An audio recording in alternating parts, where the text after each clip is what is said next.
जी औज़ुबिल्लाहि मिनश्शैतानिर्रजीम बिस्मिल्लाहिर्रहमानिर्रहीम। I welcome you all to the orientation session for CFAP 6।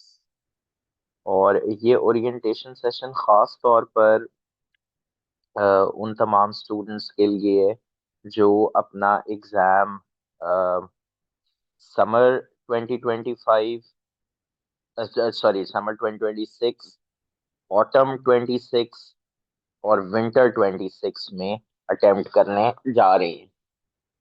इसमें basically इस time पर हमारे पास बेसिकली जो ऑडियंस है वो मिक्स्ड होती है सीपैप लेवल के ऊपर। मतलब करंटली इस ऑडियंस में ऐसे स्टूडेंट्स भी होंगे जो कि मेरे बैच में ऑलरेडी एनरोल्ड हैं, कुछ ऐसे स्टूडेंट्स होंगे जिन्होंने क्लासेस लेना स्टार्ट की हुई हैं, कुछ ऐसे स्टूडेंट्स होंगे जो फर्स्ट टाइम क्लासेस ले रहे हैं। इट्स अ मिक्स जिसको हम टारगेट कर रहे हैं। तो उसको मद्देनजर रखते हुए बेसिकली ये ओरिएंटेशन सेशन डिजाइन किया गया है। अच्छा, अब आपके लिए जो मोटी और इम्पोर्टेंट बात है वो ये है कि जी आपने जब पेपर देना है तो पेपर किस किस्म का होगा, ग्रेड क्या होगी, इन तमाम चीज़ों के ऊपर जो है वो हम एक दफ़ा क्विकली गो थ्रू कर लेते हैं। So I will be assuming basically while running this orientation कि आप ये कोर्स पहली मर्तबा पढ़ने लगे हैं। पेपर का नाम, it used to be audit assurance and related services in the past, but it has changed. It has changed to audit assurance and data. Data is the new buzzword. आपको idea होगा कि even के जो आपके पास currently Kaif level है उसके ऊपर एक बाकायदा पूरा पेपर कैफ 3 के नाम से डेटा सिस्टम है जिसके नाम से इंट्रोड्यूस आई कैप ने करवाया है।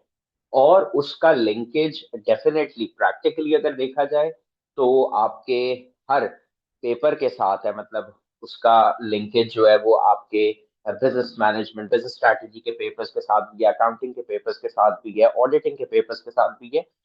तो ऑडिट के पेपर के साथ इतना गहरा लिंक है कि उन्होंने बकायदा उसमें एक पेपर के टाइटल में इसको इनकॉर्पोरेट कर दिया है। तो इसका मतलब है कि वी शुड बी एक्सपेक्टिंग कि सीफैप 6 में एक चीज डेटा के हवाले से हमें नजर आएगी।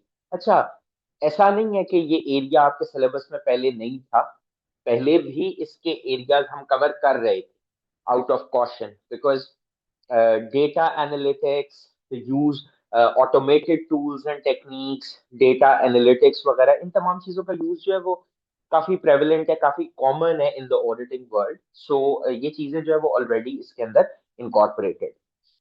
अच्छा, let us quickly have a look at the grid ताकि हमें पता हो कि हमने बेसिकली इस ग्रिड में किस तरीके से काम करना है। आपके पास बेसिकली अगर देखा जाए तो चार ग्रिड्स में ये सब्जेक्ट डिवाइडेड है।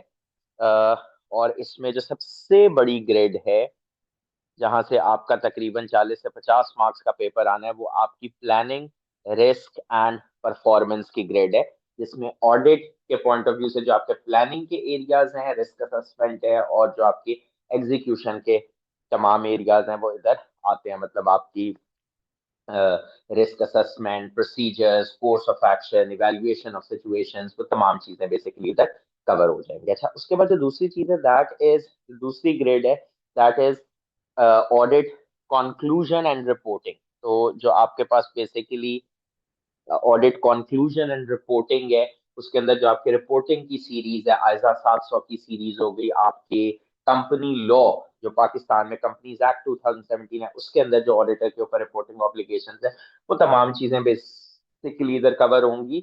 एंड फॉर सम गुड 15 से 25 मार्क्स एक हैवी टेस्टिंग सीपैप लेवल पे आपको रिपोर्टिंग की दिखती है।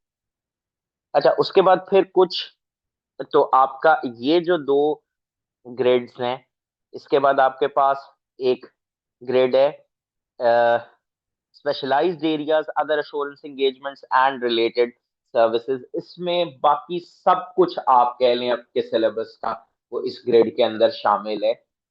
जो भी एरियाज इसमें आते हैं।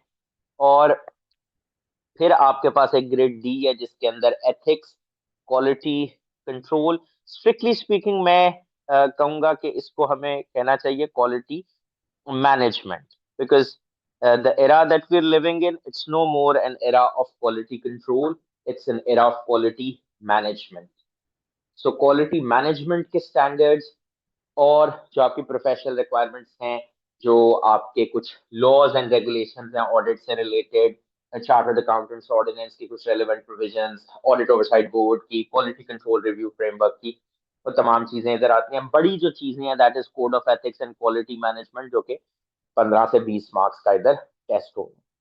अच्छा, यहाँ से ये जो ग्रिड है, ये जब हमने देख ली, तो इससे मुझे एक इंटरेस्टिंग, और मैं आपको बात बताऊं तो वो क्या है, I will quickly take you to the past exam analysis, particularly of the recent attempts, and the message, a very important message that I would want to give you here is, क्योंकि देखें सीफैप level पे आपके पास वो जिसको कहते हैं ना वक्त कम और मुकाबला सख्त वाली सिचुएशन होती है, तो आपके पास बेसिकली फोकस बड़ा क्लियर होना चाहिए कि आपने अपना टाइम जो है वो किन चीजों पे सबसे पहले इन्वेस्ट करना है। Let me clarify this at the outset, I am by no means trying to encourage selective studies. In fact, I am the biggest advocate against selective studies, or they're actually a recipe for disaster. But what I'm trying to say is कि आपको exact focus पता होना चाहिए।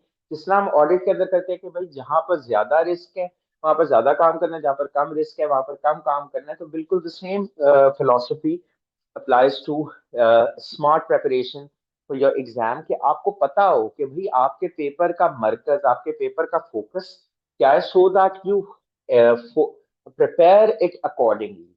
अभी हमने grade भी देखी, हमें कुछ चीजें बड़ी क्लियर हो जानी चाहिए कि हमारे पेपर का, हमें कुछ चीजें एब्सोल्युटली क्लियर हो जानी चाहिए कि हमारे पेपर का जो मेजर चंक है, हमारे पेपर का जो मेजर चंक है वो इन एरियाज में से आता है। वो कौन से एरियाज हैं? वो एरियाज हैं आपके risk, response, reporting, code of ethics, ISAs. ये बेसिकली आपके पेपर का मेजर चंक है। आई रिपीट, मैं ये नहीं कह रहा कि you are going to by any means ignore the other syllabus areas. In fact जब आप एलएमएस को देखेंगे तो मैंने छोटे से छोटा टॉपिक जो शायद कोई भी, बहुत से लोग तो शायद इसको कवर भी नहीं करते हों, मतलब ऑडिट ओवरसाइट बोर्ड के जो फंक्शंस है, ऑडिट ओवरसाइट बोर्ड का जो लॉ है, मैंने वो भी कवर की है, फॉर द सिंपल रीजन कि if there is anything that, if there is even a single word that is mentioned in the syllabus document, that means we have to cover it. लेकिन आपका जो principal focus, जिन चीजों को आपने सबसे पहले किल करना है अपनी प्रेपरेशन के अंदर, वो बेसिकली आपकी ये चीजें हैं, ये वाले एरियाज हैं। क्यों? क्योंकि आपके पेपर का पूरा पेपर समटाइम्स इधर से आ जाता है। 84 marks, 84 marks, 90 marks, 85 marks, 100 marks, तो आपके पेपर का बेसिकली एक बहुत बड़ा चंक, आपके पेपर का बेसिकली एक बहुत बड़ा चंक जो है वो यहाँ से आ जाता है। ठीक है,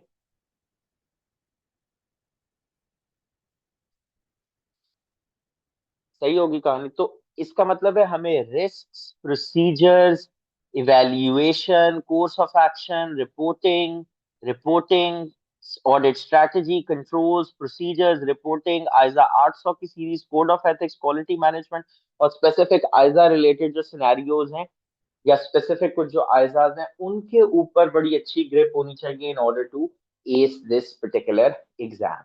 एक चीज हो गई।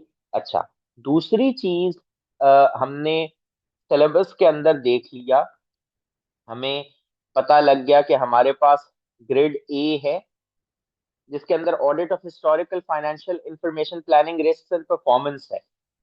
अच्छा, इसमें आपको एक इंटरेस्टिंग चीज ये पता लगेगी कि आपने बहुत से एरियाज जो है वो कैप लेवल के ऊपर, कैप 8 लेवल के ऊपर कवर किए हुए हैं, but because of the fact कि मेरे पास सी फैप 6 में डिफरेंट बैकग्राउंड के स्टूडेंट्स होंगे, मतलब कुछ स्टूडेंट्स तो ऐसे होंगे जिन्होंने मुझसे ही कैफ में पढ़ा होगा, लेकिन बहुत से स्टूडेंट्स ऐसे भी हो सकते हैं जिन्होंने कैफ में मुझसे ना पढ़ा हो। तो इन दैट केस मुझे सबको साथ लेके चलने के लिए assumption ये रखनी थी लेक्चर्स रिकॉर्ड करते हुए कि जैसे कि आप ऑडिट फर्स्ट टाइम पढ़े हैं, प्लस चीजें भूल भी जाती हैं, टाइम भी हो जाता है पहले पढ़े हुए, तो इसलिए मैंने इसी एजम्पशन पर लेक्चर्स रिकॉर्ड किए हैं कि आप ये टॉपिक्स फर्स्ट टाइम पढ़ रही हैं, but still there will be traces of concepts जो कि आप कैफ से कैरी कर सकती हैं। तो इसके अंदर जैसे मिसाल के तौर पे आइजा 210 है, वो आपने कैफ 8 में कवर किया हुआ है। आइजा 230 ऑडिट डॉक्यूमेंटेशन आपने कवर किया हुआ। अच्छा, इसमें ऐसा होता है, आपने इस चीज के ऊपर ओवर कॉन्फिडेंट नहीं होना कि आपने कैफ में कवर किया हुआ है तो इसलिए आपको इसको दोबारा कवर नहीं करना, क्योंकि इसमें एक पॉसिबिलिटी हमेशा ये एग्जिस्ट कर रही होती है कि आपने कुछ कैफ 8 में सिलेक्टेड कॉन्सेप्ट साइजा के कवर किए हो, लेकिन बहुत से कॉन्सेप्ट हो जो कि सीफैप लेवल पे एग्जामिनेबल हो और वो आपने कवर ना किए हो। तो इसलिए आपको कॉम्प्रिहेंसिवली वो लेक्चर्स भी लेनी है, उन आइजाज को भी गो थ्रू करना है। आइजा 240 ये भी आपने कैफ में कवर किया हुआ है। 250 आपने कैफ में कवर नहीं किया। 260 आपने कैफ में कवर नहीं किया। 265 आपने कैफ में कवर नहीं किया। 300 आपने कवर किया हुआ है। 315 कवर किया हुआ है, but there are lot of aspects of 315 जो कि आपने एक्चुअली कवर नहीं भी किए हुए।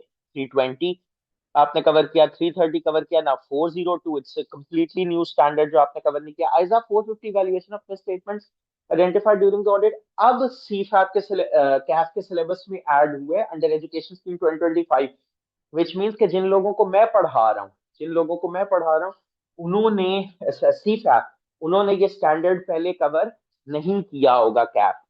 तो इस वजह से मैं इसको भी क्रॉस आउट कर रहा हूँ, आपके लिए एक नया स्टैंडर्ड होगा। एज 500 आपने कवर किया है। 501 में लिटिगेशन एंड क्लेम्स और इन्वेंट्री के प्रोसीजर्स कवर किया है, लेकिन अगेन सेगमेंट इंफॉर्मेशन नहीं कवर किया, so it's a thick and it's a cross at the same time. As 505 external confirmation आपने कवर किया हुआ है। इनिशियल ऑडिट एंगेजमेंट्स आपने नहीं कवर किया। एज 520 एनालिटिकल प्रोसीजर्स आपने कवर किया। एज 530 आपने कवर किया। 540 आपने कैप में कवर नहीं किया था। 550 आपने कवर किया हुआ है। 560 570 ये आपने कैप में कवर किए हुए हैं। 580 का आपने कैप में कवर किया हुआ है। आइजा 600 ग्रुप ऑडिट्स के ऊपर है जो कि आपने कैप में कवर नहीं किया। 610 इंटरनल ऑडिटर, 620 ऑडिटर्स एक्सपर्ट, वो आपने कवर नहीं किया हुआ है।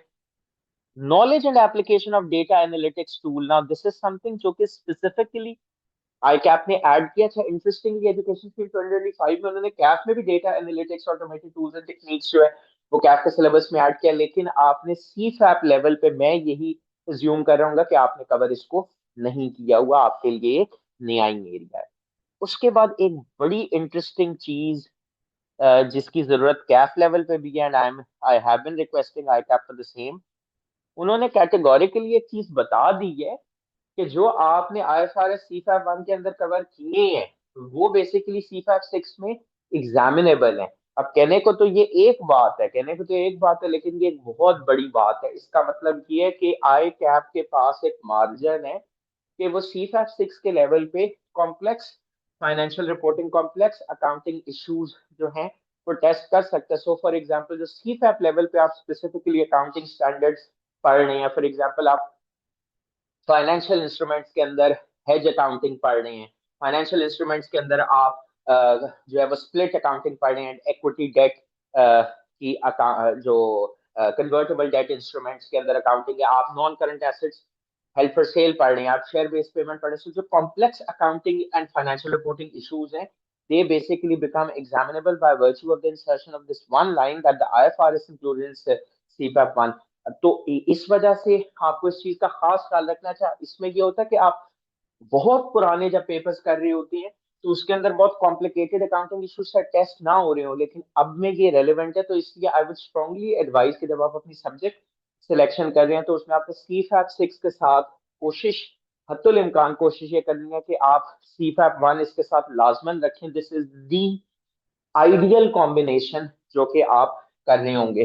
डेफिनेटली जो हमारी क्वेश्चन प्रैक्टिस होगी that will encompass complex accounting issues, हम उसकी डिस्कशन कर रहे होंगे। हम IFRS 15 के जो 5 step model of revenue recognition है, परफॉर्मेंस ऑब्लिगेशन की सेटिस्फैक्शन हुई या नहीं, एलोकेशन ऑफ ट्रांजैक्शन प्राइस या नहीं, we will be talking about them, but then that is going to be on a selective basis subject to कि कौन से पर्टिकुलर अकाउंटिंग कॉन्सेप्ट जो है वो उस पर्टिकुलर क्वेश्चन के अंदर एग्जामिन हो रहे हैं। बट आपके लिए एक एज अ स्टूडेंट एक holistic understanding across the board जो अकाउंटिंग इश्यूज के, that is extremely extremely pertinent if you want to excel in this particular course. I hope I been able to clarify this. ये एक super important चीज है, और इसकी वजह से अब बहुत मरतबा स्टूडेंट्स जो है ना, बहुत 2000 2000 अर्ली 2000 के पेपर करके अपने दिल को तसल्ली दे रही है, things have change, so you need to live up to the changing styles, to the changing expectations of the examiner. You need to live up to those expectations rather than living in the old age के जी पहले जैसा paper आता था। That is why मैं आपको inspire करने के लिए इधर 2000 ऑनवर्ड्स का एनालिसिस भी डाल सकता था, बट मैंने कहाँ से स्टार्ट किया, विंटर 2022 से, बिकॉज मैंने आपको पेपर पास कराना, ना कि आपको इंस्पायर करना है कि देखें मेरे पास कितना ज्यादा डेट है। दैट इज, मेरे पास सारे पेपर्स पढ़े हैं, but that is not relevant. हम ऑडिट के अंदर ऑडिट रेलिवेंस की भी बात करते हैं ना, so we need to see how things are changing and we need to adapt to those changing styles rather than living in the past. अच्छा, ग्रेड बी के अंदर आपके बेसिकली ये जो आयजा की सीरीज है, जो आयजा 700 से 720 की सीरीज है, इसके अंदर आयजा 700, 701, 705, 706 आपने कैफ लेवल पर कवर कर लिया था। 710, 720 जो है वो कैफ 8 लेवल पर एग्जामिनेबल नहीं था। ये दो स्टैंडर्ड्स है बेसिकली रिपोर्टिंग के जो ऐड होते हैं। और इवन आयजा 700 के अंदर भी कुछ स्टैंडर्ड्स हैं, कुछ कॉन्सेप्ट्स ऐसे हैं जो कि आपने कैप लेवल पर एग्जामिनेबल नहीं थे, लेकिन वो हम सी फैप लेवल पर कवर कर रहे होते हैं। अच्छा, अब यहाँ पर ऑल्दो कंपनीज एक्ट 2017 का जिक्र एक्सप्लिसिटली आपको नजर नहीं आ रहा, but please remember, please keep in mind कि जब आप ऑडिट रिपोर्टिंग का सवाल करें, तो उसके अंदर आप कंपनीज एक्ट 2017 की रिक्वायरमेंट्स को, एससीसीपी की जो ऑडिटर्स रिपोर्टिंग ऑब्लिगेशंस है, उनको नहीं भूल सकते, क्योंकि अगर आप देखें तो आइजा 700 के फॉर्मेट के अंदर report and other legal and regulatory requirements mentioned है, और वो जो report and other legal and regulatory requirements mentioned है उसके अंदर बहुत सी ओपिनियंस है जो आपने एक्सप्रेस करने होते हैं। फॉर एग्जांपल, अगर स्कोप लिमिटेशन है तो of course you will B expressing a qualified opinion if it's material but not pervasive. But एक ओपिनियन आप एक्सप्रेस कर रहे होते हैं अंडर द कंपनीज एक्ट कि जी क्या ऑडिटर को तमाम इंफॉर्मेशन एक्सप्लेनेशन मिली which was necessary for the purposes of our audit. तो इन दैट केस क्या तमाम इंफॉर्मेशन मिली या नहीं मिली, इसके ऊपर भी तो ओपिनियन एक्सप्रेस करना है, तो इसके ऊपर भी तो ओपिनियन क्वालिफाई करना है। So we will be you know we need to take a deep dive कि हमने आइजाज के साथ साथ जो इधर कंपनीज एक्ट 2017 है, जो कंपनीज एक्ट 2017 के अंदर ओपिनियन एक्सप्रेस करते हैं, वो तमाम भी हमने कवर करने होंगे, इसको लिंक करना होगा। And this is a big grade, big in the sense कि आप इसमें से 15 से 25 मार्क्स का पेपर तो खाली रिपोर्टिंग के स्टैंडर्ड में से एक्सपेक्ट करें, राइट। अच्छा, उसके बाद ग्रेड सी को छोड़कर मैं पहले बात करना चाहूंगा ग्रेड डी की, on a priority. Grade D के अंदर बेसिकली एथिक्स, क्वालिटी मैनेजमेंट और प्रोफेशनल रिक्वायरमेंट्स की बात है। अच्छा, अब इसके अंदर आपके पास जो पहला टॉपिक आ रहा है that is code of ethics. Code of ethics कौन से वाला एग्जामिनेबल है, let's be clear on this. Winter 2025 वो आखिरी अटेम्प्ट थी जिसके अंदर उन्होंने कोड ऑफ एथिक्स 2019 टेस्ट की है। गोइंग फॉरवर्ड समर 2026 की अटेम्प्ट में एंड ऑनवर्ड्स उसने 2024 का revise code of ethics test करना है। अच्छा, अब इसके अंदर have there been change, are there any material significant changes? The answer is yes, there have been certain changes, but uh, बहुत कोई हॉलमार्क ऐसा नहीं है कि बिल्कुल फंडामेंटल प्रिंसिपल्स ही बदल गए। हालांकि इंटरेस्टिंगली चेंज ऑब्जेक्टिविटी की डेफिनेशन में भी चेंज, बट वो किन चीजों को कवर करे, for example technological aspects. So there have been logical changes, but predominantly 2019 उधर का उधर ही है। तो आपके पास जो लेक्चर 2019 के अपलोडेड हैं दे आर परफेक्टली फाइन, लेकिन क्या होगा कि मैं साथ जो 2024 के अंदर जो की चेंजेस हैं वो भी उसमें ऐड कर दूंगा, so that you are exactly clear कि आपके पास 2024 के रेफरेंस से क्या की चेंजेस हैं। आपको ऑफ कोर्स हमने तो 2024 के कोड के लिए प्रिपेयर करना है, तो वो तमाम चेंजेस जो हैं वो आपके साथ एलएमएस में बाय फेब्रवरी, मेरा जो टारगेट है वो है फेब्रवरी मार्च का, फेब्रवरी मार्च 2026 तक इंशाल्लाह ताला वो तमाम चेंजेस एलएमएस पर अपलोड कर दी जाएंगी along with all the illustrations, all the explanations. फिर आपके पास यहाँ पर भी ये क्वालिटी कंट्रोल, जहां जहां पर वो आपने क्वालिटी मैनेजमेंट ही उसको पढ़ना है।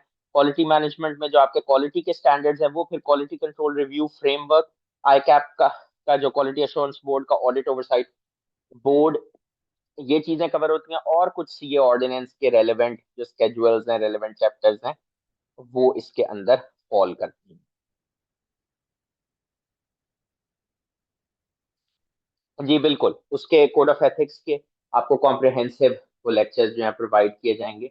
जो वॉइस वगैरह के भी इश्यूज हैं इंशाल्लाह ताला उनको भी रिजॉल्व कर दिया जाएगा, राइट। अच्छा, तो यहां से भी आपके पास तकरीबन 15 मार्क्स का पेपर जो है वो आप एक्सपेक्ट करें। 15 से इनफैक्ट 20 मार्क्स का पेपर वो यहाँ से है। अच्छा, जो ग्रेड सी है, ग्रेड सी क्या है? Grade C is on specialised areas, other assurance engagement and related services. इसके अंदर जो आपके पास ग्रेड सी है उसमें क्या है, एक तो आइजा 800 की सीरीज पे ना कुछ स्पेशल ऑडिट्स हैं, वो बेसिकली आइजा 800 की सीरीज में कवर होती हैं। उसके बाद फिर आपके पास ये जो आइजाज है ना आपके, ये तमाम है वॉल्यूम 1 के अंदर। एक आपके पास जब आप बुक्स लेंगे, स्टैंडर्ड्स लेंगे, तो उसमें आपको एक मिलेगा वॉल्यूम 1। वॉल्यूम 1 के अंदर क्या है, आपके तमाम आइजाज, आइजा 200 से लेके आइजा 810 तक, तो तमाम आइजाज बेसिकली वॉल्यूम 1 के अंदर कवर्ड है। फिर उसके बाद आपके पास एक और बुक है जो कि है वॉल्यूम 2, वो है वॉल्यूम 2। और वॉल्यूम 2 जो है वो बेसिकली आइजाज के अलावा जितने भी स्टैंडर्ड्स है, फॉर एग्जांपल रिव्यू के स्टैंडर्ड्स है, प्रोस्पेक्टिव फाइनेंशियल इंफॉर्मेशन के स्टैंडर्ड्स है, अदर अश्योरेंस एंगेजमेंट के स्टैंडर्ड्स हैं, इवन नॉन अश्योरेंस एंगेजमेंट्स के ऊपर जो स्टैंडर्ड्स है, वो तमाम कहाँ कवर्ड है? वो वॉल्यूम 2 में कवर्ड है। और फिर एक आपका वॉल्यूम है कोड ऑफ एथिक्स का। तो ये आपके पास बेसिकली प्राइमरीली 3 किताबें। तो ये तमाम चीजें, ये जो आपकी बेसिकली रिव्यू एंगेजमेंट्स हैं, अश्योरेंस एंगेजमेंट्स हैं, फिर ये दो आपके पास नॉन अश्योरेंस इंगेजमेंट्स हैं, ये तमाम बेसिकली आपके पास यहाँ पर कवर होता है। अच्छा, जो आपका सस्टेनेबिलिटी, सस्टेनेबिलिटी की जो अश्योरेंस है, उसके जो एरियाज हैं, वो प्राइमरली आपका अलग पेपर है CFAP 3 का, सस्टेनेबिलिटी रिपोर्टिंग एंड अश्योरेंस का। वो भी इंशाल्लाह ताला मैं पढ़ाऊंगा, उसका भी ओरिएंटेशन सेशन हमने स्केजुअल किया हुआ है नेक्स्ट वीक। तो उसमें आप में से जो लोग या और लोग इंटरेस्टेड हो तो वो वाला सेशन ज्वाइन करके उसकी डिटेल वहां पे देख सकते हैं। अच्छा, मैंने आपको एग्जाम एनालिसिस भी बता दिया कि हमने बेसिकली जो हमारा कोर एरिया ना, जो आपका कोर फोकस है, मुझे पिछली अटेम्प्ट्स का एनालिसिस करके ग्रिड को देख के अपना कोर फोकस जो है दैट इज एब्सोल्युटली क्लियर। तो अगर मुझे मेरा कोर फोकस एब्सोल्युटली क्लियर है तो इसका मतलब है मुझे एक्सटेंसिव क्वेश्चन प्रैक्टिस अंडरटेक करनी है। और अगर देखा जाए तो CFAP 6 को पास करना तो it should be a piece of cake. क्यों? CFAP 6 को पास करना क्यों आसान होना चाहिए? क्योंकि there are a handful of topics, आप उन पे ग्रिप ले लें तो आपका पेपर निकल जाना चाहिए। बट आपको आइडिया है कि CFAP 6 का पासिंग रेशियो क्या है? Any idea?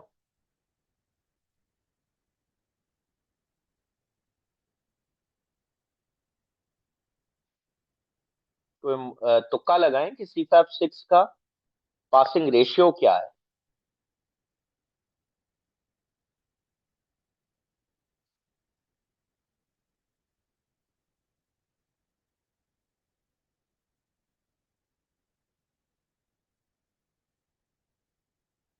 20 से 25%, below 30%, exactly. So that is how it is working. The passing ratio is pretty disappointing.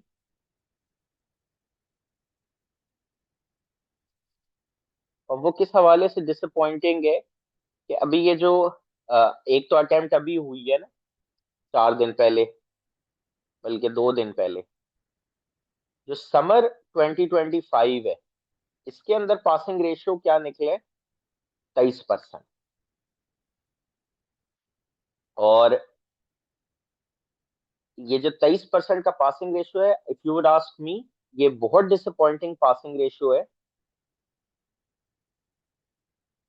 जो 23% का पासिंग रेशियो है, that is like pretty disappointing. और वो एक चीज को बड़ा क्लियरली, 23% का पासिंग रेशियो एक चीज को बड़ा क्लियरली इंडिकेट कर रहे हैं कि स्टूडेंट्स, एग्जामिनर और स्टूडेंट्स के दरमियान एक्सपेक्टेशंस का बहुत ज्यादा डिफरेंस है।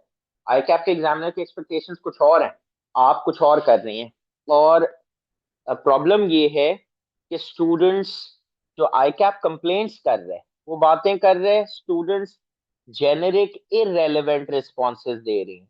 स्टूडेंट्स में एनालिटिकल डेप्थ नहीं है, जजमेंट नहीं एक्सरसाइज कर सकते। स्टैंडर्ड ऑडिट प्रोसीजर्स लिख लेते हैं, लेकिन अगर रिस्पॉन्स को टेलर करना पड़े to the situation in hand, तो वो ये काम नहीं कर सकते। सबसे डिसअपॉइंटिंग कमेंट्स आए थे विंटर 2024 की अटेम्प्ट के अंदर। ठीक है, विंटर 2024 की अटेम्प्ट में बहुत ही डिसअपॉइंटिंग कमेंट्स आए। और वो डिसअपॉइंटिंग कमेंट्स किस सेंस में थे, I would like to draw your attention towards those comments as well, ताकि हमें पता हो। आपको एक चीज जहन में रखनी है कि ये पासिंग रेशियो जो है, 26% लोगों ने पास किया, लेकिन ये पासिंग रेशियो किन स्टूडेंट्स का है? कि 4 बच्चे कैफ का पेपर पास कर रहे हैं, क्योंकि सीफैप 6 का पर्चा तो वही अटेम्प्ट करते हैं ना जो कैफ पास होता है। तो 4 बच्चे अगर कैफ 8 का पेपर पास करते हैं, तो उनमें से एक बच्चा है जो सीफैप का पेपर पास कर रहा है। और अगर आप मुझसे पूछेंगे क्यों हो रहा है, ऐसा क्यों है, why is it that the passing ratio is so disappointing, तो जो मेरा रीजन था वो आई कैप ने लिख कर बता दिया। इट्स अ शेम कि एक प्रोफेशनल एग्जामिनर को ये बात लिखनी पड़ी, बट ये उसके वर्डिंग्स हैं कि वो सी फैप के प्रोफेशनल लेवल के स्टूडेंट के बारे में एक कंप्लेंट क्या कर रहा है कि वो रट्टे लगा रही। यकीनन, यकीनन हमारे तालीमी निज़ाम जो, आपने 12 साल तक जिस तालीमी निज़ाम से हम मेजॉरिटी स्टूडेंट्स बिलोंग करती हैं, उसमें अनफॉर्चुनेटली रोट लर्निंग, रट्टाफिकेशन, समझे बगैर याद करने को प्रमोट किया जाता है। फिर सोने पे सुहागा, क्योंकि सीए की एजुकेशन में भी एक कमर्शलिज्म का एलिमेंट है, तो उसकी वजह से इधर भी सीए के अंदर आके भी फिर उसी रट्टाफिकेशन या रट्टा बेस्ड अप्रोच को एनकरेज किया गया। और उसकी वजह से कैफ में भी अब तो बहुत से खैर झटके लगना शुरू हो गए हैं, thanks to the ICAP examiner. But फिर भी अगर कोई सम हाउ और दी अदर उसी आउटडेटेड अप्रोच के साथ कैफ का पेपर पास कर भी लेते हैं, तो वो सी फैप के पेपर में स्ट्रगल कर रहे हैं। और ये पासिंग रेशियो जो 26% की है ना, इसमें पता नहीं फर्स्ट अटेम्प्ट वाले तो खैर खैर गिने चुने ही लोग होते होंगे, वो तो बहुत से लोग जो धक्के खा खा के और फिर जाके वो ये पास करते होंगे। तो प्रॉब्लम क्या है, मेजर प्रॉब्लम इज कि स्टूडेंट का माइंडसेट ही ठीक नहीं है। वो पास पेपर्स कर रहे हैं ना अगर, तो वो इस माइंडसेट से कर रहे हैं कि मैं इनको याद कर लूं इन आंसर्स को, और समहाउ पेपर में भी वही सवाल रिपीट हो जाए तो मैं जो है वो वही आंसर लिख दूंगा। But that is not going to happen. So you need to have a very correct approach, a very scientific and a very, I would say, engineered approach when you are approaching the CFAP 6 exam. तो मैं इसमें आपको कुछ मोटी चीजें आज पहली class है उसके अंदर गाइड करना चाहूंगा, और जिससे आपको एक चीज क्लियर हो जाए। इसमें सबसे पहला मेरा पॉइंट है आइजा कोड ऑफ एथिक्स का फोकस। इसमें you need to appreciate this fact कि आपको पता होना चाहिए, क्योंकि आपको कंफ्यूज किसने करना है, सीनियर्स ने, जो खुद भी, अच्छा सीनियर्स भी हम माशाल्लाह से उनको कह रहे होते हैं जो खुद भी नहीं पास हुए। वो तो बहुत ही सीनियर है, वो तो मेरे भी सीनियर है, मैं कहता हूँ। तो आइजा कोड ऑफ एथिक्स के बारे में आप अगर उनसे पूछेंगे तो कहेंगे नहीं जी, पेपर में आइजा या कोड ऑफ एथिक्स पढ़ने का तो कोई फायदा ही नहीं है, पेपर तो वहां से आता ही नहीं है। That is all rubbish. ठीक है ना। आपको आइजाज कोड ऑफ एथिक्स पढ़नी है। हाँ, उसमें एक डिसेंट अप्रोच आपको पता होनी चाहिए। आपको उसको पढ़ने का ना ढंग आना चाहिए। एंड फॉर दैट, एक तो लेक्चर्स के अंदर वो ढंग आपको सिखाया गया है, क्वेश्चंस करवाते हुए कि आपने किस तरह से आयजा की नॉलेज, मैं बाकायदा आपको आयजा पे लेके जाता हूँ। मैं नोट्स अपने जरूर सी फैप सिक्स में देता हूँ, but to be honest with you, मैं ये खुद कह रहा हूँ, मेरे नोट्स से ज्यादा इंपॉर्टेंट है कि आपको आयजा पढ़ना आता हो। क्योंकि पेपर में आपने मेरे नोट्स भी लेके जाने, पेपर में आपने आयजाज लेके जाने। सो आपको आयजा या कोड ऑफ एथिक्स की रीडिंग और smart reading, intelligent reading, that is what you need to know. और कोई पेपर आप उठा लें, अभी मैंने रिसेंटली आई कैप की जो विंटर 2025 के लिए रिवीजन करवाई, उस रिवीजन का डे वन आप उठा लें, डे टू उठा लें, मैंने कितनी जगहों पर आपको आइजाज और कोड ऑफ एथिक्स से कहा कि यहां से तो आपने आंसर चिपकाना है। Only if you are able to locate के ये बातें कहाँ पर लिखी हुई हैं, तो आप बड़ा इजीली, बड़ा कंफर्टेबली वहां पे आंसर अपना चिपका सकते हैं।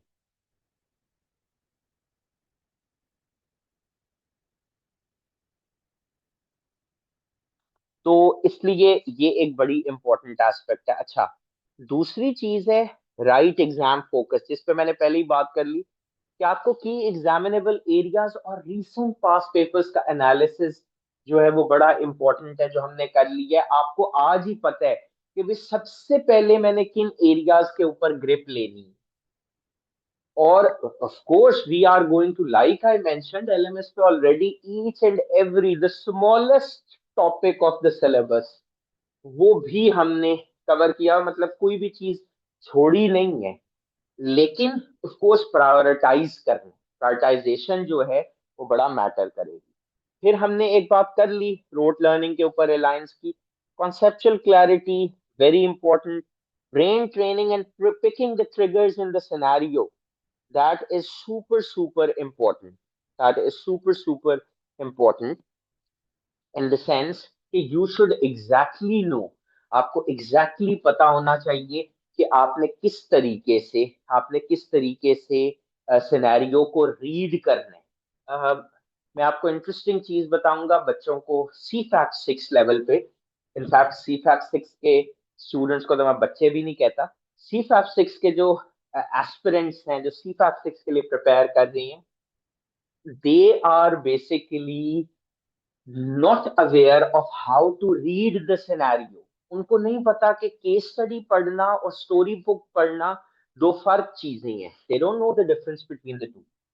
उनको नहीं पता कि सोचना किस तरीके से, केस स्टडी में जो हिंट्स दिए हैं उनको कैसे पिक करना है। They do not have that brain training.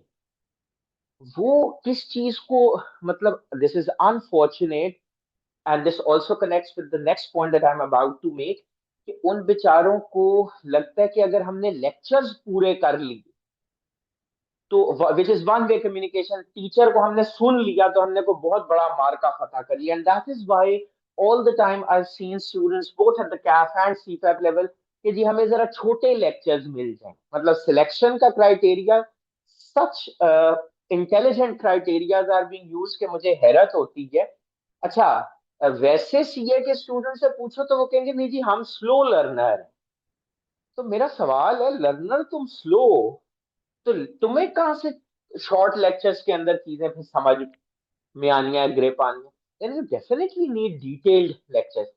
और यकीन करें शॉर्टकट्स का कोई स्कोप नहीं है सीए के अंदर। बाकी ऑफ कोर्स वही बात है, चॉइस आपकी अपनी है। ये कोर्स जो है वो 10, मुझे तो उस दिन का डर है कि कोई एडवर्टाइज करे कि सी फैप सिक्स का कोर्स लीजिए 15 घंटों के अंदर, and that will be the, कोई करे, मैं तो कहता हूँ that will be the best selling course in Pakistan.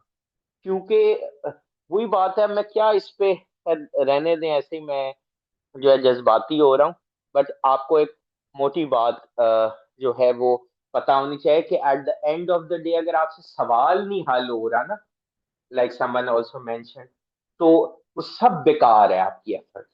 वो लेक्चर छोटे हो बड़े हो, आपका कॉन्सेप्ट क्लियर होना चाहिए और आपको सवाल हल करना eight the end of the day आता हो।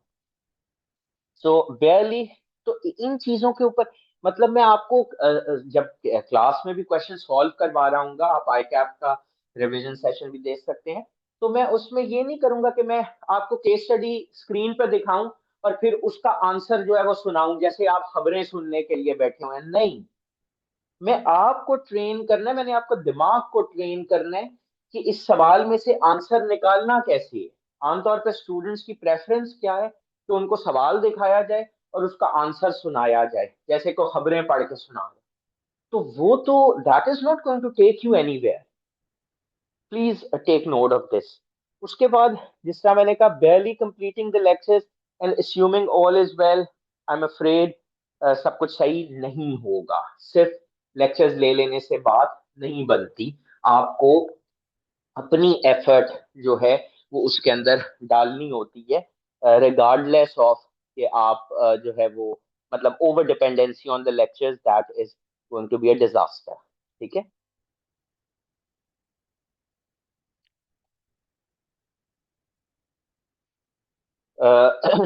आई अप्रिशिएट आप लोग क्वेश्चंस बिल्कुल पोस्ट करते जाएं, and I will be answering them towards the end of the session. मैं सिर्फ कोशिश ये करूं कि एक दफा अपना मोमेंटम ना ब्रेक करूं, but I will be answering each and every question, so you can be rest assured about it.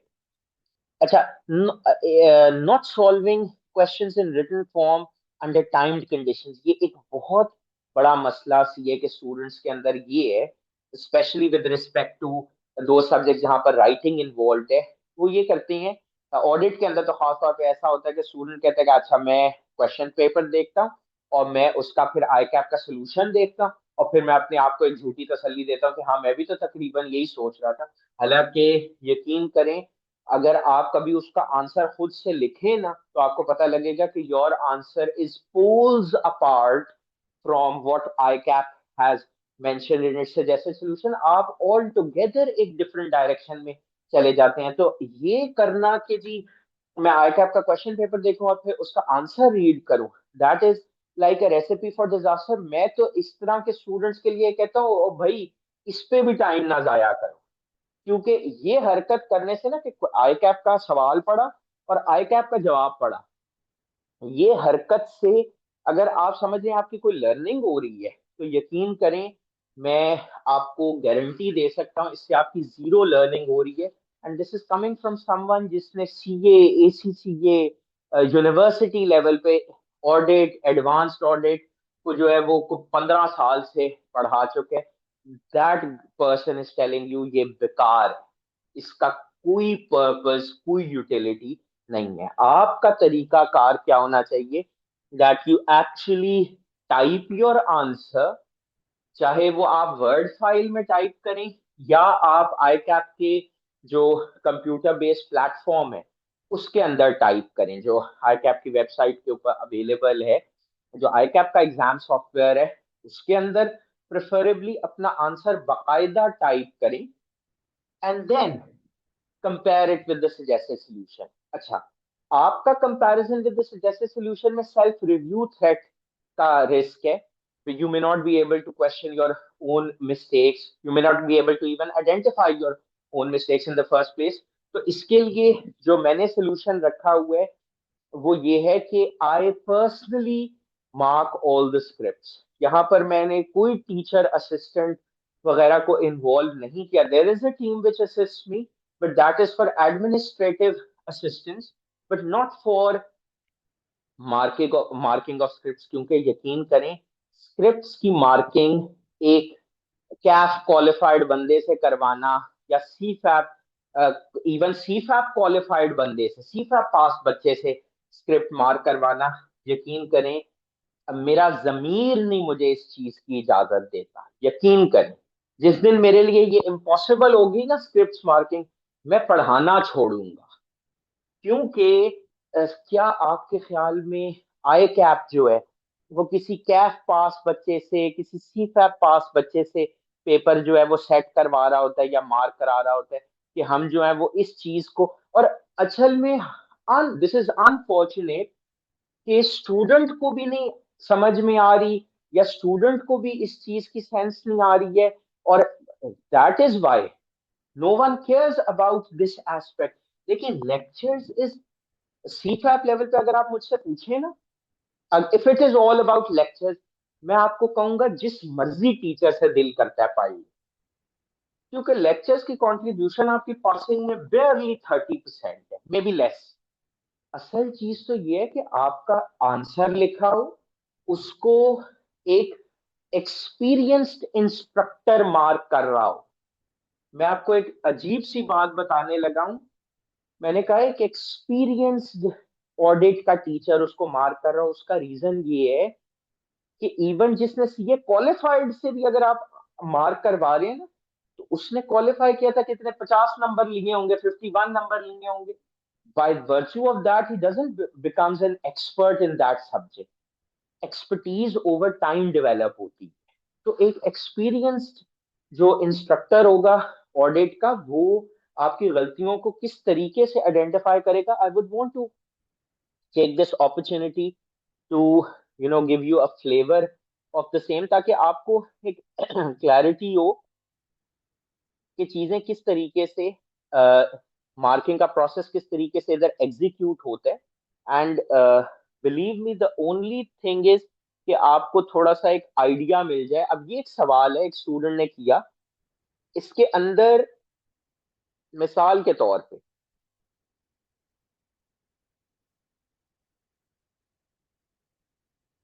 यहाँ पर जो जो गलतियां हैं, वो बेसिकली इस रेड फॉन्ट पे मैंने बकायदा आइडेंटिफाई की हैं कि अब ये रिस्क उसने लिखा, तो मैंने कहा नहीं, ये बहुत ही इमेजिनरी है, given that the company is being audited from years. सो ये वो डिटेल्ड फीडबैक है जो रेड फॉन्ट के अंदर गिवन है, ताकि स्टूडेंट को एग्जैक्टली क्लैरिटी हो कि उसकी ड्राफ्टिंग में क्या गैप्स है। उसने तो इतना बड़ा आंसर लिखे, but still there are gaps that I am identifying. उसने तो इतना बड़ा आंसर लिखे, लेकिन उसके अंदर कुछ गैप है, तो the gap is being bridge. तो उस गैप को ब्रिज करने के लिए बेसिकली ये टाइम इन्वेस्टमेंट की जाती है। यू वुड अप्रिशिएट कि ये जो मार्किंग है, this is a painful process. Marking is not a simple process, it's a painful process. लेकिन अब देखें, ये जिसका आंसर था, जो जो आंसर लिखा, उसके ऊपर साथ साथ कमेंट्स है हर रिस्क के अंदर क्या मसले मसाइल थे। अब यहाँ पर मैं अक्सर कहता हूँ कि आई कैप के बाद दूसरे नंबर पे मुझे सबसे ज्यादा ग्रिप है कि स्टूडेंट्स मिस्टेक्स किस किस्म की करते हैं सी फैप 6 लेवल के ऊपर या कैफ 8 लेवल के ऊपर। क्यों? क्योंकि मैंने स्टूडेंट्स के स्क्रिप्ट्स एक्चुअली मार्क किए हैं। अब इधर ना केस स्टडी के अंदर बात क्या हुई हुई थी कि जी, इसने वीएचएल आपका ऑडिट क्लाइंट था, उसने एक होटल ब्रांड एक्वायर किया, और उसके जो 3 होटल्स थे वो एक्वायर किए। अब स्टूडेंट ने इसको क्या समझा? स्टूडेंट समझा एज इफ उसने कोई सब्सिडरी एक्वायर की, और वो पूरी बात ले गया कंसोलिडेशन के रिस्क के ऊपर, विच मीन्स कि ये जो इसका पूरी ये जो डिस्कशन है, इसके ऊपर 0 मार्क्स।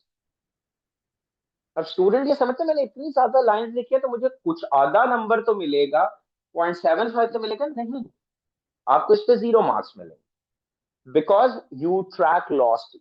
ये हम मेट्रिक में ओ लेवल्स में एक चीज पढ़ते थे कि ये सर्कल है, आपको आंसर इस सर्कल के अंदर रह के लिखना था। आप सर्कल से निकल गए at a tangent. This is basically what has happened in the particular scenario. यहाँ पर उसने कोई रिस्क डिस्कस किया, लेकिन सिनेरियो में जो इंफॉर्मेशन गिवन थी उसको यूज ही नहीं किया। तो मैंने उसको स्पेसिफिकली आइडेंटिफाई करना, these are issues that can not be identified unless you get your script marked from an experienced instructor, and that's precisely how it works. And that is a recipe for success that I have cracked. ये एक painful process है. Marking is a difficult process, but I think it is imperative that you get your scripts marked from the instructor himself so that you are able to identify your mistakes. Inadequate linking with the scenario जिसकी वजह से generic answers हैं, वो of course marking के process के through identify हो जाए. So these are some of the key points, the key tips जो कि मेरी तरफ से इस ओरिएंटेशन सेशन के अंदर मैंने आपको प्रोवाइड करनी थी. Now let me come back to your questions. आप लोगों के जो जो सवालात हैं मैं उसको अब आंसर करूंगा और 5-4 मेथड अप्लाई करता हूँ, फर्स्ट इन फर्स्ट आउट. जो पहला सवाल आया था उससे लेकर एंड तक. अच्छा जी.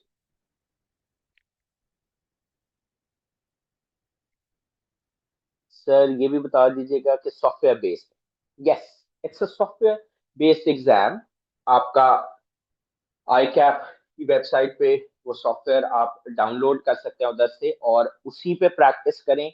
या क्योंकि ये तो राइटिंग वाला सब्जेक्ट है तो अगर आप वर्ड फाइल पे प्रैक्टिस करते हैं that is also fine. Sir as 505 550 जैसे स्टैंडर्ड एक में कर सकते हैं, बिल्कुल एक गो में आप उसको कवर कर सकते हैं. प्लीज ये बात हो गई.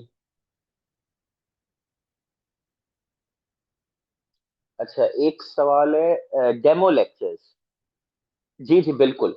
डेमो लेक्चर्स हम बिल्कुल इसके प्रोवाइड कर देंगे सो that you can have an idea कि चीजें किस तरह से हो रही हैं. इनफैक्ट डेमो लेक्चर्स के अलावा इस टाइम पे तो सर कुछ 10-12 घंटों की ना रिवीजन है आई कैप के यूट्यूब चैनल के ऊपर.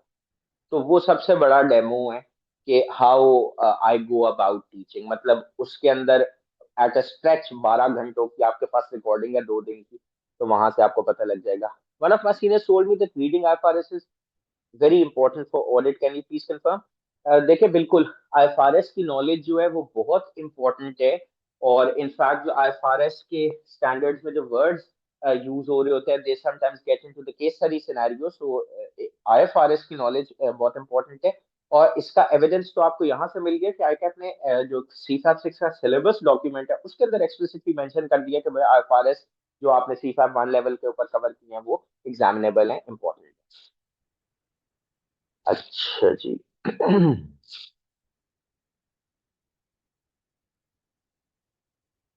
अच्छा हाँ. अब एक सवाल है कि ये कोर्स कितने आवर्स का है.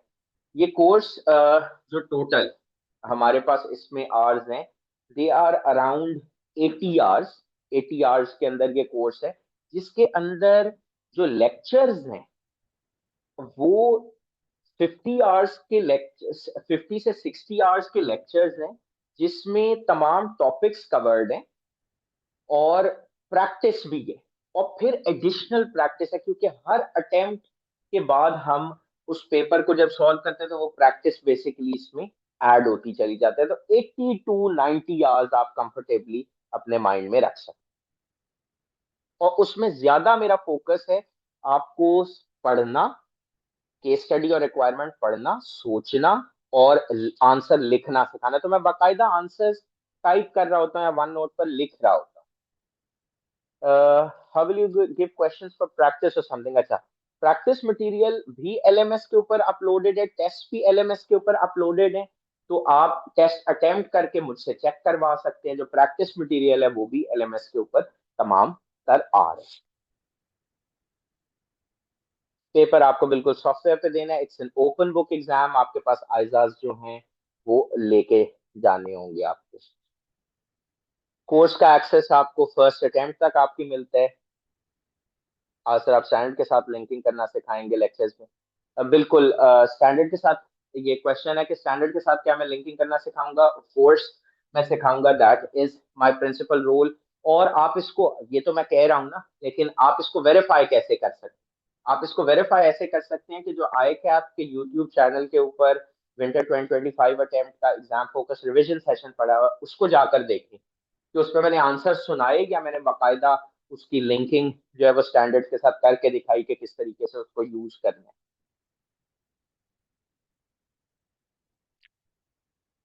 कोड ऑफ एथिक्स तो आपको 2024 वाला चाहिए होगा.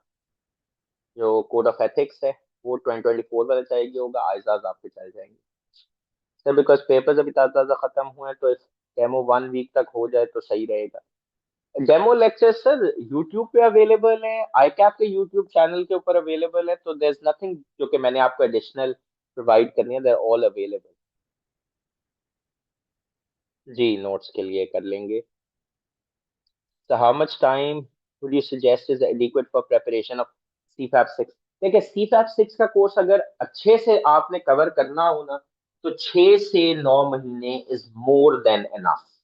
हाँ, लेकिन उसके साथ एक उसका प्री रेक्विजिट है कि आपने, उसका एक जो प्री रेक्विजिट है वो क्या है कि आपने जो सीफैप 1 है वो कवर किया हो, क्योंकि सीफैप 1 की नॉलेज सीफैप 6 के लिए रिक्वायर्ड है। बुक पोर्टल के ऊपर जो नोट्स हैं वो लेक्चर वाइज पोर्टल के ऊपर अवेलेबल हैं। तो टेस्ट या कोई भी क्वेश्चन जो ग्रुप में पूछने में काफी दफा सो कॉल्ड शर्म आ रही होती है, वो नंबर पर पूछ सकते हैं तो रिस्पॉन्स मिलेगा। अच्छा, इसमें सबसे पहली तो बात है कि शर्माने की बिल्कुल जरूरत नहीं है।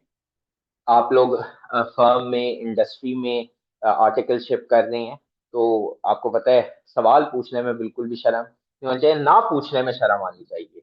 अच्छा, इसमें ये है, मैं हमेशा एनकरेज करता हूँ कि आपने क्वेश्चन ग्रुप के अंदर पूछना है, उसका जो प्राइमरी ऑब्जेक्टिव है वो ये नहीं है कि बाकी भी स्टूडेंट्स आपके सवाल से कुछ सीख, मतलब वो उसका एक सेकेंडरी ऑब्जेक्टिव है। प्राइमरी ऑब्जेक्टिव ये है कि मेरे लिए मॉनिटरिंग मैनेजेबल हो ग्रुप को, क्योंकि मैं I am under an obligation. हमने कुछ इंटरनल टारगेट सेट किए होते हैं कि क्वेश्चन का आंसर मैंने कितने टाइम के अंदर करना, तो ग्रुप को मैं इस वजह से मॉनिटर कर रहा हूँ multiple times in the day. तो अगर आपने मुझे डायरेक्ट मैसेज किया तो देर इज अ पॉसिबिलिटी कि वो सवाल रह जाए। ठीक है ना, तो इसलिए आई एनकरेज के ग्रुप के अंदर आप मैसेज करें, लेकिन ऑफ कोर्स अगर आप डायरेक्ट मैसेज भी करेंगे कभी ना कभी जवाब आ जाएगा, ये एक प्रॉब्लम हो सकती है, तो उसको आपने देख लें। अच्छा जी सर, आइजाज परचेज करनी है, बिल्कुल परचेज करनी है ISAs. Eligibility for CFAP 600 new scheme, आपको बेसिकली कोर्स जो है वो करके और उसके बाद वो करना है, हैंड्स ऑन कोर्सेज जो हैं इसके। जी, और किसी का कोई सवाल, कोई कंफ्यूजन, कोई क्वेश्चन जो मैंने ना एड्रेस किया हो?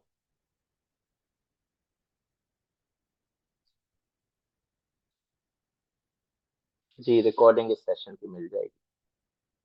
बुक अच्छा, मेरी सी फैप 6 की कंसोलिडेटेड बुक नहीं है, लेकिन तमाम लेक्चर वाइज नोट्स जो हैं वो अवेलेबल हैं। सो इफ समवन वांट्स तो वो उसको इकट्ठे पे प्रिंट कर सकते हैं, लेकिन कंसोलिडेटेड बुक फॉर्म में वो नहीं है, क्योंकि मैं to be honest with you, मुझे वो नोट्स, मैं समझता हूँ कि they may be helpful to understand the sketch of the ISA, but then at the end of the day what matters is कि आपको आइजा को नेविगेट करना आता है नहीं। मतलब ये फनकारियां कि मैं अपने नोट्स दे दूं आपके पास, नोट्स तो आप एग्जाम में लेके नहीं जा सकते। तो मेरा पर्सनली पढ़ाई का तरीका ये था कि मेरी जो सोर्स बुक है ना वो एक होती, तो जो भी मैंने हाईलाइटिंग करनी है, जो कुछ भी करना है वो आइजाज के ऊपर करना है। नोट्स से आप सिर्फ एक मरतबा क्विक रिवीजन जब मैं आपको क्लास में पढ़ा रहा हूँ तो वो करें, एंड दैट्स इट।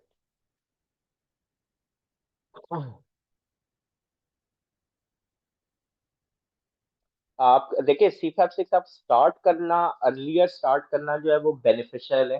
मैं हमेशा इंकरेज करता हूँ, स्पेशली अगर आप जून 2026 में एग्जाम अटेम्प्ट कर रहे हैं, तो the earlier you start the better it will. Do not wait for it.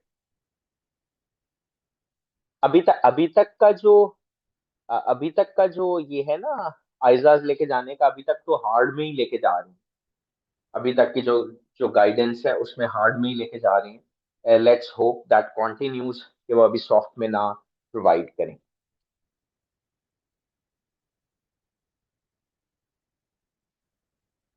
जी बिल्कुल। किसी ने पूछा कि बीक्यू ऑडिट गाइड बड़ी हेल्पफुल थी कैफेट में, क्या सी फैप 6 में भी ऐसी रिसोर्स है?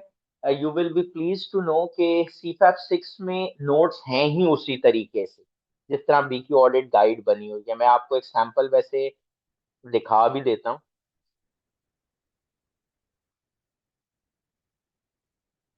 नहीं, आइजाज चल जाएंगे आपके। वैसे आगे जाके आइजा 240 और 570 रिपोर्टिंग के आइजाज में कुछ चेंजेस आनी है, बट वो अभी एग्जामिनेबल नहीं होंगे, तो वो चल जाएंगे। मैं आपको थोड़ा सा दिखा देता हूँ कि किस तरह के नोट्स हैं, जस्ट ताकि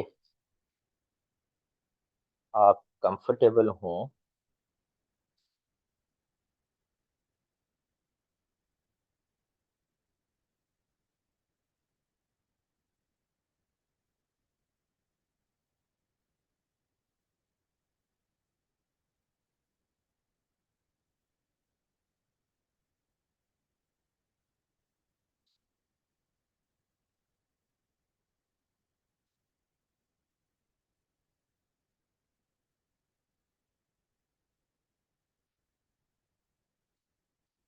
जी, ये अगर आप स्क्रीन पे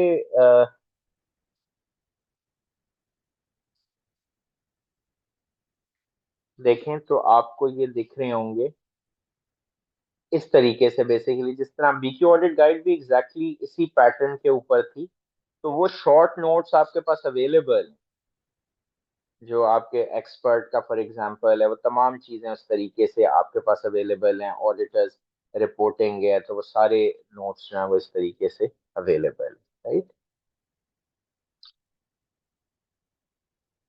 सर यहाँ पर इंटरनल कंट्रोल से रिलेटेड कुछ नहीं, नहीं बिल्कुल है। इंटरनल कंट्रोल्स टेस्ट भी होता है। इनफैक्ट अगर आप ये जो पास्ट पेपर्स का एनालिसिस है मेरा वो भी देखें तो उसके अंदर ऑडिट स्ट्रैटेजी कंट्रोल्स के ऊपर जो है वो एग्जामिनेबिलिटी है।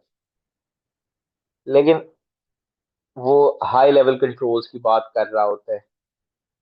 साइबर सिक्योरिटी से रिलेटेड कंट्रोल्स फॉर एग्जांपल वो टेस्ट कर रहा होगा, रेवेन्यू से रिलेटेड कंट्रोल्स, लेकिन इन अ पर्टिकुलर एनवायरनमेंट। ठीक हो गया जी। So I think that's all for today. I hope this was useful और आपकी काफी सारी कंफ्यूजन्स जो हैं वो एड्रेस हो गई होंगी। So I would encourage you all जो कि ऑलरेडी रजिस्टर्ड हैं कि वो अपने लेक्चर्स जो हैं वो एक डिसेंट पेस के ऊपर कवर करें ना। ऐसा ऐसा नहीं हो कि तमाम क्वेश्चंस जो हैं वो आप तमाम टॉपिक्स जो हैं वो आप एंड के लिए छोड़ दें, या लेक्चर्स एंड के लिए छोड़ दें, उनको एक डिसेंट पेस पे कवर करें। अच्छा, एक सवाल बड़ा important, thank you so much for this question Jain. Live session होंगे, अच्छा लाइव सेशन का क्या फॉर्मेट होगा ताकि कोई एक्सपेक्टेशंस गैप ना हो। लाइव सेशन इस तरह से स्ट्रक्चर्ड होते हैं सी फैप सिक्स में, जिस तरह, क्योंकि मैंने बताया कि हमारी जो ऑडियंस है वो डाइवर्स है। इधर वो भी, अब तो वो भी बच्चे होंगे इसमें जो कि फुल टाइम स्टूडेंट होंगे, क्योंकि आई कैप ने अब वो ऑप्शन भी एजुकेशन स्कीम 2025 के अंदर इंट्रोड्यूस करा दिया। फिर इधर वो भी बच्चे होंगे जो कि फर्म में होंगे, इधर वो भी बच्चे होंगे जो इंडस्ट्री में होंगे, इधर वो भी होंगे जो अभी आर्टिकल्स ढूंढ रहे होंगे, इधर वो भी होंगे जो कि अपने जून में एग्जाम अटेम्प्ट करने का सोच रहे होंगे। So we have a diverse audience. Now how we cater to that, हम उसको केटर इस तरीके से करते हैं कि एक तो लाइव सेशंस आपके पास होते हैं मई एंड नवंबर, मई और नवंबर के महीने में आपके लाइव सेशंस होते हैं।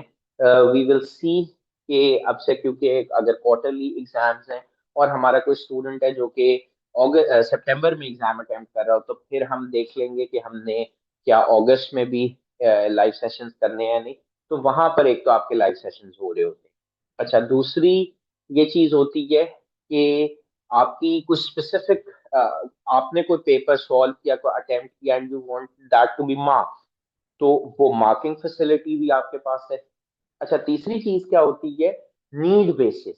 एक स्टूडेंट है, उसको कोई अपनी इशू आ रहा है कोर्स के अंदर, उसको कोई सवाल उससे सॉल्व नहीं हो रहे, वो फंस रहा है किसी चीज पे and he wants a Zoom session या व्हाट्सएप कॉल, तो आई एम एक्चुअली एक्सेसिबल। मतलब मैं आपसे व्हाट्सएप पे भी कम्युनिकेट कर लूंगा, मैं आपसे फोन पे भी, मतलब एक म्यूचुअली कन्वीनियंट टाइम पे। इस तरह से हम कह सकते हैं कि जो टाइम आपको भी सूटेबल है मुझे भी सूटेबल है, तो एक म्यूचुअली कन्वीनियंट टाइम पे जो है वो हम कॉल सेटअप कर सकते हैं। और आपकी रिक्वेस्ट के 4-5 दिन के अंदर अंदर कॉल सेटअप हो जाएगी। 4-5 भी मैं ज्यादा बता रहा हूँ। समटाइम्स ऐसा भी पॉसिबल है कि जिस टाइम आपकी रिक्वेस्ट आई तो उसी टाइम मैं आपको फोन कर भी दूं अगर मेरे सर्कमस्टांसेस अलाउ कर रहे हैं। So that's how it works. अब ये कितनी बात सच्ची है या झूठी है ये आपको कंफर्म करना पड़ेगा उन स्टूडेंट से जो कि मुझसे पढ़ चुके हैं। एम्बेसडर से नहीं आपने पूछना, उनसे पूछना जो मुझसे पढ़ चुके हैं। हो सकता है मैं झूठ बोल रहा हूँ, क्योंकि इस टाइम पे इस सेशन के अंदर कोई, मैं देख लेता हूँ जो मुझसे पहले पढ़े हुए हो। आई थिंक अनीक मुझसे कैफ में पढ़े हुए हैं, कामरान पढ़े हुए हैं, मलिक राफे भी मुझे लग रहा है कि मुझसे पढ़े हुए हैं, बाकियों का मुझे नहीं आइडिया। कि कोई दो तीन स्टूडेंट्स हैं इस वक्त तो मुझसे पढ़े हुए हैं, तो आप सेशन के बाद इनसे कंफर्म कर सकते हैं कि इसमें। अच्छा, मेरे ख्याल में आई थिंक सबसे बड़ा सबूत तो इस टाइम पे मेरे तो स्टूडेंट्स ने चले जो देना था, जो सो दे ही दिया उन्होंने। सनाउल्लाह ने बताया कि वो मेरे स्टूडेंट नहीं थे कैफ एट में, और उनसे कॉल पे मैं 2 से 3 मरतबा कनेक्ट कर चुका हूँ। तो you can then well imagine कि अगर जो रजिस्टर्ड ही नहीं थे उनसे अगर बात हो सकती है, तो जो रजिस्टर्ड होंगे उनके लिए हम फिर किस लेवल पे जा सकते हैं। Thank you for the confirmation, ये बड़ा हेल्पफुल था। तो बाकी ऑफ कोर्स जो है आप अपनी रिसर्च मुकम्मल करके तो उस हिसाब से देख सकते हैं। ठीक होगी कहानी। तो हर तरह की देखें, बजाय ये करना बजाय ये करना कि मैं कहूँ कि जी हम ना हर वीक में लाइव सेशन रखेंगे और मैं आ जाऊं और कोई स्टूडेंट ना हो, तो आपको पता लगेगा इंशाल्लाह जो जिस किस्म के डिटेल्ड लेक्चर्स और सब कुछ है ना, आपको मेरी जरूरत होगी ज्यादा स्क्रिप्ट चेकिंग के लिए, एग्जाम क्वेश्चंस के लिए। तो वो उसमें जो है वो इंशाल्लाह ताला आपको पूरी सपोर्ट होगी, और मैं वो सब कुछ करने के लिए ऑल द टाइम प्रिपेयर्ड हूँ, जो कि आपके पेपर के पास होने की प्रोबेबिलिटी को इंक्रीज कर सकता है।